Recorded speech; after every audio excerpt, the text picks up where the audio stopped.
Just a disclaimer. Yeah, I know, it's Roblox, right? It's the only game that I had installed because my Steam wasn't working. Neither was my Origin account, so it was either this or Minecraft. So I went with this, and I completely obliterated all these 7-year-olds. But still, it's some entertaining footage, so stop complaining. Enjoy the video. Okay, so I haven't made a video in a really, really long time. It's been like months. Probably hasn't. I'm just exaggerating. Doesn't fucking matter. I'm actually going to be making a really different video than what I've been doing before. Before I'd be doing storytime videos, and I figured that I might as well do something different. I'm going to do it one time, see how it goes, and maybe I'll do some more. I haven't really made my mind yet, but hopefully the series goes somewhat. Okay, well. So this video targets mainly the Canadians.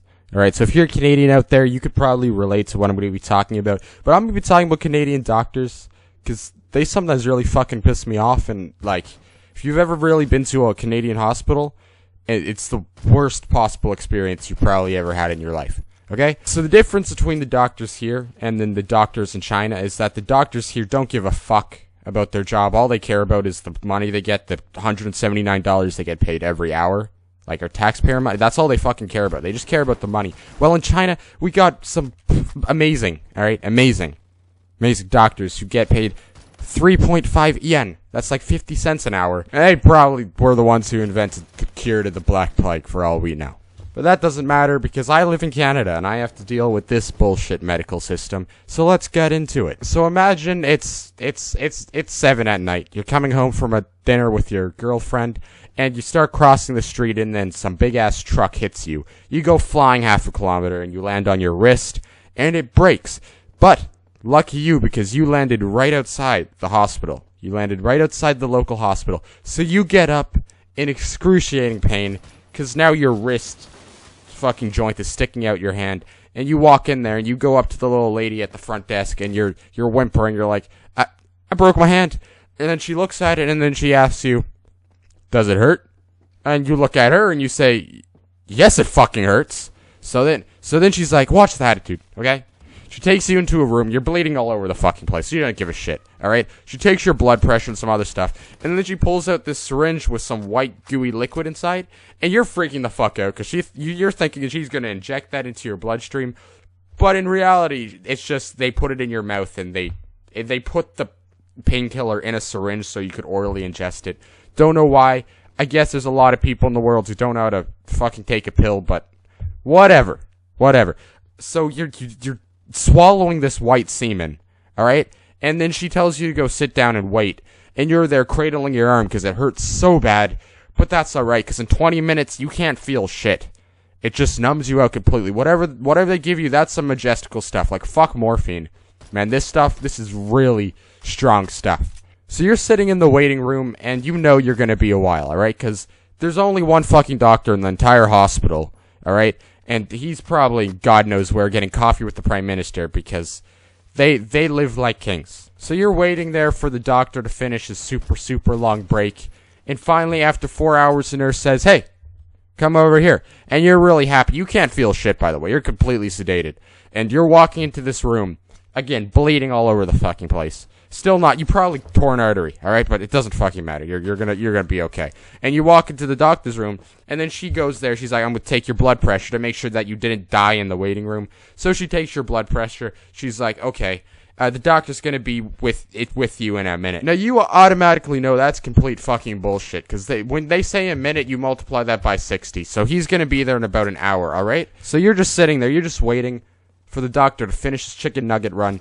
And the painkillers are starting to wear off. And your wrist hurts even more now, because you were flopping it around when you're sedated like a complete fucking dumbass. And you probably fractured even more now, because you couldn't feel shit. And on top of that, you probably broke your ankle while you're at it. So now not only are you bored in a hospital, but at the same time, you're in even more pain, because they gave you some painkiller that made you feel like an angel's butthole. And finally, after what felt like an eternity, the doctor comes in there, with his McDonald's bag in one hand and a scalpel in the other one, shirt untucked and everything. He walks in, he's like, yo, how you doing? And you're there, you're like on the verge of fucking passing out because you're in so much pain and you lost so much blood. The whole room's covered. It's like a pool of blood at this point. And you're there, and you're like, hi. And then he puts his McDonald's down, throws a scalpel, and God knows where. And he's just, alright, so what's up with you? And by this point, he still hasn't even looked at you in the face. He doesn't even know you're there. He hasn't even seen you for, like, he could have probably walked into the wrong room, and he's just talking to some dog in the dog department, if that exists. But anyways, he doesn't even know you're there. He just opens up a file. He's like, all right, Mr. Jonathan. So it says here that your prostate's inflamed and you want some Adderall to treat this. And you're there like, what the fuck? I'm not Mr. My prostate, I'm bleeding all over the fucking place. Why do you think my prostate's inflamed? And then he looks you in the eye. He's like, watch the attitude, all right? I'm just trying to help.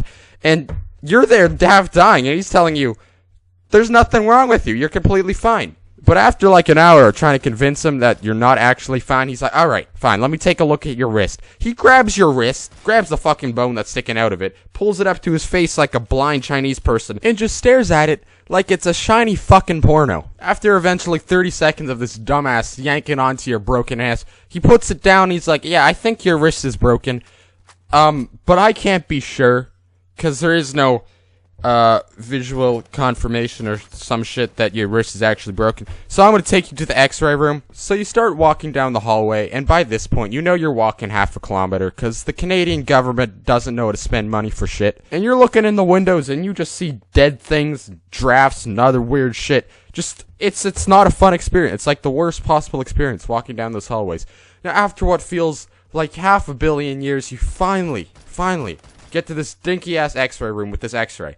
And you walk in there, and he's like, alright, give me a second. So you sit down, and you watch this doctor, fiddling around this x-ray thing, just pressing shit buttons, smacking it with his clipboard, trying to get it to work. And then he turns to you, he says, yeah, I think that the x-ray machine's broken. So I'm going to try to do visual diagnostics again. So he grabs your wrist again, stares at it. It hurts a lot, alright? And he's holding it, staring at it, and then he's like, okay, so I've concluded that the wrist is most definitely broken due to the bone sticking out of the side of your hand. Yeah, does it hurt? And then you're like, yeah, it fucking hurts! And he responds with, okay, sir, I need you to calm down. I'm not paid to deal with people with anger issues, so you calm down. You're taking deep or heavy fucking breaths, because you're about to slaughter this kid with this fucking twig he found outside while walking to the hospital. And he's like, okay, so, I could see that the wrist is causing you distress, so we're gonna amputate it. At this point, you just completely lost hope in just Canadians as a whole. As you lost hope in the whole medical field as a whole. Alright, we're just gonna die from some disease, from fucking bacterial infection that you get from shoving your finger inside shit. We're just gonna, that's, the whole humanity thing's gonna wipe out. So you're just there thinking about shit fingers, and you're sitting there, just blankly staring at shit. You've completely given up on this whole hospital trip. So it's been 7 hours, it's 3 in the morning, you've got nothing done, basically, and your wrist is still bleeding all over the place. So you just walk out, you don't say shit, and you just walk out.